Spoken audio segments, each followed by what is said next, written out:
Hey everybody, this is Dejan Glenn with Let's Talk TV. I'm here at my stomping ground, Central East High School. I'm an alumni. We're doing a segment on bullying. I guess I could say it started around as young as 3rd grade. Probably that's when I started getting excluded from things. It was pretty much because I already had one thing because I was really bad at my speech. Like I messed up on pretty much every alphabet letter. So I wasn't able to really speak well, so I kind of had a high-pitched voice. And I guess I really didn't have much friends in elementary. And when it got to 4th grade, that's when it got worse. Yeah, I do put on a show, not a show, more of a mask. A mask, right. So I had my mom would totally tell you I act totally different at home than at school because I'm still afraid to act my true self at school. Like most people say, oh no, he's the funny one, and the one that's really nice. I'm way more funner at home.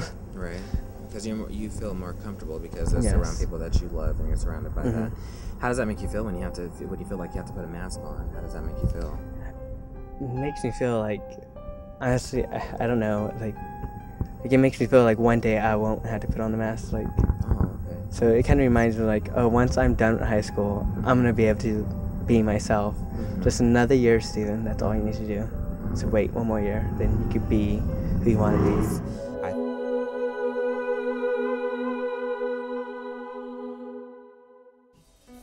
Last question I just want to ask you. Some people are still trying to understand why it is important to be a part of their local Black Chamber of Commerce. Well, the easy answer is there's always strength in numbers. Now let's break that down and be just a little bit more specific. Now you have communities, cities, counties, regions, and then you have us at the state level, and then you have a national group in Washington, D.C. So you say, why all these levels? Because there's different levels of advocacy. There's different levels of engagement.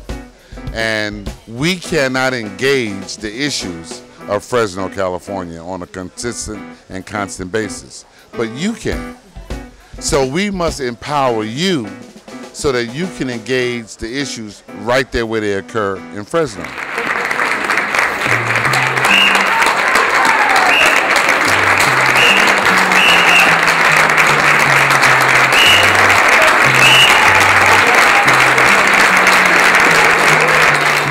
I'm Julia Deli-Najee with Let's Talk TV, and I'm here with the original Coach Ken Carter. Yes, played by Samuel L. Jackson, the actor. This is not the actor. This is the real thing. And he certainly gave the audience the real thing, the real deal. And I was wondering, do you ever go away thinking that maybe I've offended somebody, or do you worry about that at all? I don't worry about it, walking down the middle of the aisle or the middle of the fence. I just live what I live. I'm not new to this. I'm true to this. And so that's how that works. Does the message stay the same? Because it sounds like what's on the court seems to apply to life also. Well, the way you do one thing is the way you do all things. And that's the way I live my life. I'm real bold in how I do things. And so we just take it forward and get it done. People always sit there and like health care. You don't have to worry about health care if you're healthy. So get healthy. Let's eat right, exercise, and get healthy. You don't have to worry about health care. Point well made. Now, you really need a microphone. But I guess, for filming sakes, they want me to use this microphone. And I promise you today, my presentation is going to be like a lady's dress.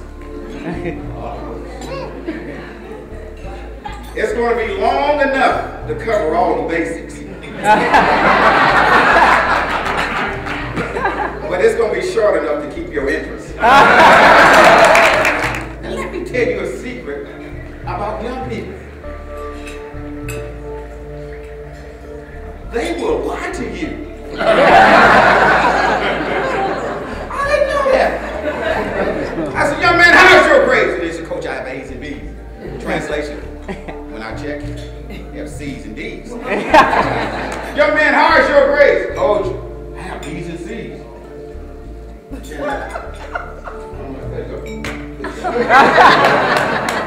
See, we gotta make our kids tough. When you're around me, you gotta have some mental toughness around me.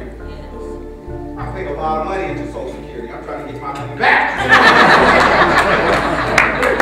We have to produce some good product. I don't accept it. Excuses become ridiculous. My daddy used to always say, boy, you on your way or you in your way. You decide.